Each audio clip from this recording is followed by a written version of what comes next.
Unta, kenapa di sini ibil? Kenapa di sana nakah? Kenapa di sini jamal? Datanglah ke pawang unta, indah sekali. Ketika tanya apa keistimewaan unta? Satu, unta dia punya selaput di matanya. Jadi dengan selaput ini dia bisa tahan tuh. Ya kalau ada badai pasir, dia nggak usah ditutup mata begini.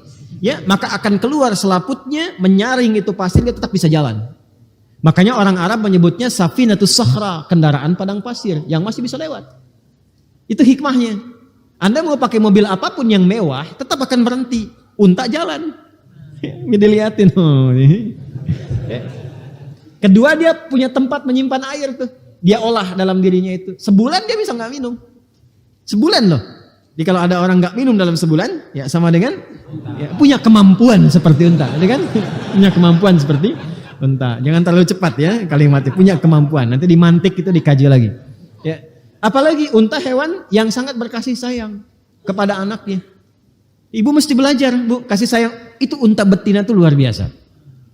Jadi kalau dia musim panas, sekarang ada panas-panas dia, kan untanya pasti merasa panas tuh, ketubuh kan terserap ya. Itu kalau ingin memberikan minum untuk anaknya, ya menyusui anaknya itu, maka induknya akan mengeram dulu di air ya yang sifatnya dingin supaya menghangatkan badannya dulu supaya tidak terasa panas air susu yang masuk ke anaknya.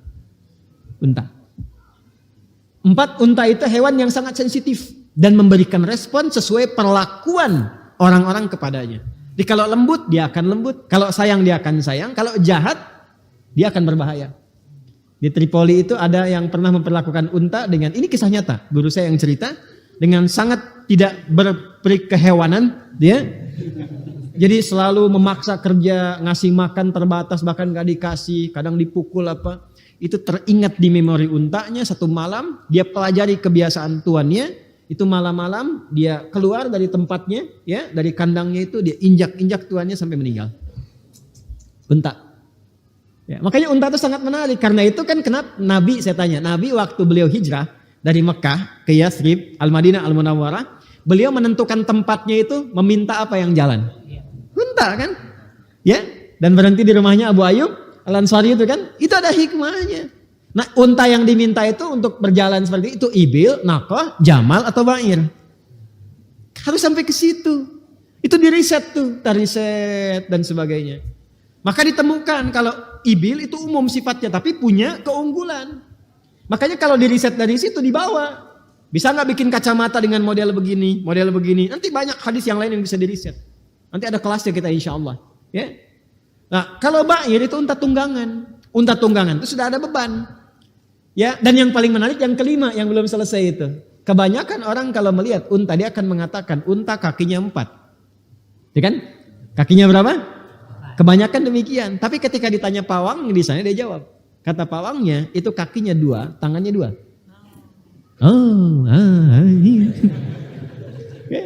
Dia punya 2 kaki 2 tangan, bagian belakang kakinya depan tangannya. Gitu. Dan unta umum ketika dia akan duduk tuh bahasa Arabnya untuk unta itu baraka ya beruku. Baraka ya beruku. Kalau dia sudah duduk namanya mabruk. Mabruk itu artinya unta duduk. Ya. Awas tuh, mabruk artinya apa? Unta duduk. Ya, kalau mengucapkan selamat namanya mubarak. Mubarak ya, Anda sudah dapat promosi jabatan mubarak. Kalau mabruk, unta duduk. Ya, dikiaskan ke tentara yang sedang latihan. Kalau latihan sambil merangkak begini itu mabruk namanya, barakaya beruku. Ya, kalau menyelamati namanya mubarak, ya. Oh, selamat ya, masya Allah, berkah, dapat jenang, mubarak ya, misalnya kan. Nah itu mubarak namanya, dapat promosi jabatan, mubarak. Ya, tapi kalau unta duduk apa namanya? Mabruk. Makanya barakal ibilu, ya, ibil unta duduk. Itu kalau dia yang umum, dia akan mendahulukan apanya? Tangannya dulu. Ya, tangannya dulu. Makanya yang depannya dulu yang begini. Baru turun, baru kakinya belakangnya. Jadi depannya nekuk dulu, baru kaki belakangnya turun.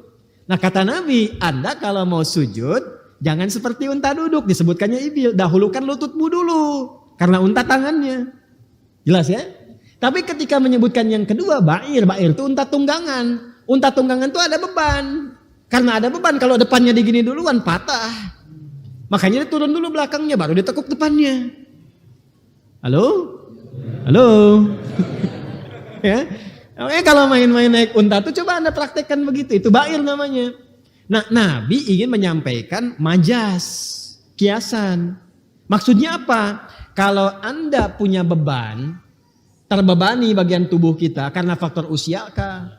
Karena faktor ada interaksi, cedera kah dan sebagainya, ada peluang lutut itu terkena.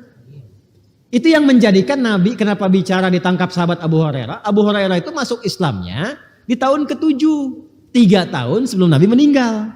Nabi kan meninggal di tahun 10 Hijrah, ya kan? Beliau masuk Islam di tahun ke-7 Hijrah. Nah, Nabi itu sebelum meninggal, 3 tahun sebelum meninggal, usianya berarti 60 tahun kan? Iya kan? 60 tahun itu kalau kita ngaji sirah, itu lutut Nabi sudah bermasalah. Karena itu nanti ada hadis-hadis yang Nabi sholatnya pakai tongkat yang bersandar dan seterusnya. Itu lututnya sedang ada masalah. Nabi ingin menyampaikan kalau lututnya kena masalah, jangan jadi alasan. Kalau masih sempat bisa sujud pakai telapak tangan. Jelas? Nah kalau lutut kamu nggak ada masalah, silahkan gunakan lutut duluan, nggak ada masalah. Tapi kalau hadisnya kita satukan, di ilmu hadis dikenal namanya al-jam'u wat taufik. Gabungkan semua hadisnya, cari petunjuknya. Maka petunjuknya mengatakan bahwa untuk sujud itu ada 2 yang bisa digunakan. Silahkan pilih dengan nyaman. Mau pakai telapak tangan atau pakai lutut. Begitu cara memahaminya. Jelas? Jadi kalau kita paham demikian gak ada persoalan. Yang nyaman pakai lutut, pakai telapak tangan. Jadi cara menyimpulkannya nanti tidak akan berbeda. Begitu ada orang sujud pakai telapak tangan duluan, tua nih. Kayaknya cedera gitu. Tidak, bukan begitu maksudnya. Ya, jadi mungkin dia nyaman dengan telapak tangan. Kalau nyaman pakai lutut, gunakan pakai lutut. Yang salah pakai kepala. Gitu.